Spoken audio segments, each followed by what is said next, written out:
I was younger, but I remember. I remember you were reluctant at first, your steps heavy as we inched towards the office. Father didn't know we were here, but as timid as you were, you walked in with no hesitance. Your eyes darted across the waiting room, your fingers fidgeted on your lap. I knew you were scared, because when I reached for your hand, you recoiled it and said, "Be strong, don't be needy." I was younger, but I remember your eyes remained fixed downwards ever since we returned from the doctor's office. Even though my height made it easy for me to find eye contact, you seemed to see right through me every time. I watched you as your body slowly withered away, your cheeks grew sallow, and your hair began to thin. Your eyes lost focus eventually. Sometimes I don't know if the person in front of me was really my mother.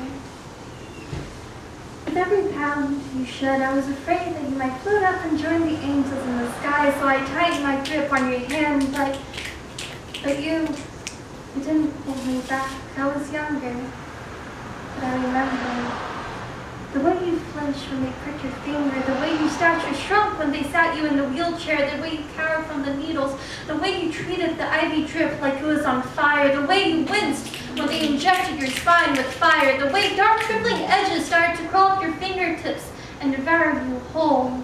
I was afraid by the end, your very being will slip through my fingertips as I try to pick up old images of you in my head. I'm afraid that they will slip through my fingertips like cold ashes. I was younger, but I remember. How could I ever forget the afternoon where everything changed? You never told me explicitly. Father never told me until it was obvious for me to see.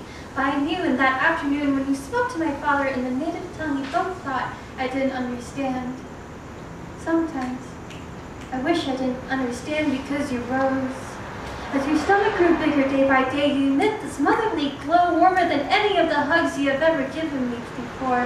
You ran your hands longingly over the growing bump. You wear your halo like a crown. I tried to reach for your hand, but you said, "Don't be needy, you're going to have a little sister."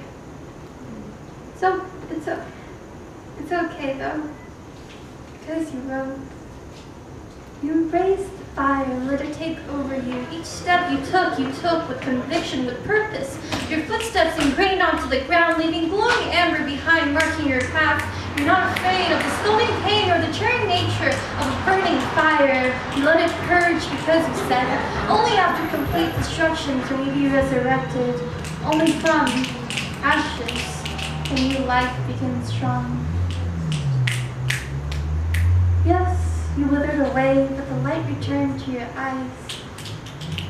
And from what I saw as you're in disintegrating vessel, you emerged like a phoenix.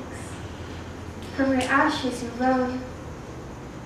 At first slowly. Your weak legs wobbled like we were going through a perpetual earthquake, but then you shook off the gray, and underneath emerged the iridescent colors of your magnificent feathers, green like the spring's awakening, blue like the gradient from the night sky to the morning dawn, red still from the glowing embers embedded onto your skin.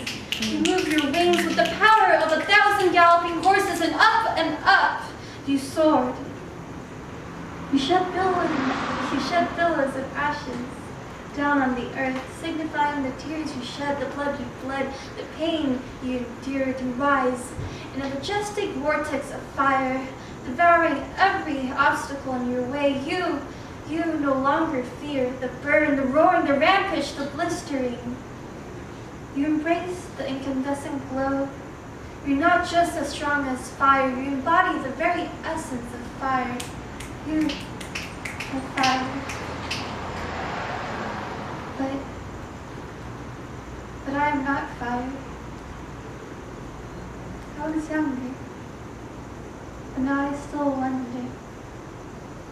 Why didn't you hold my hand back?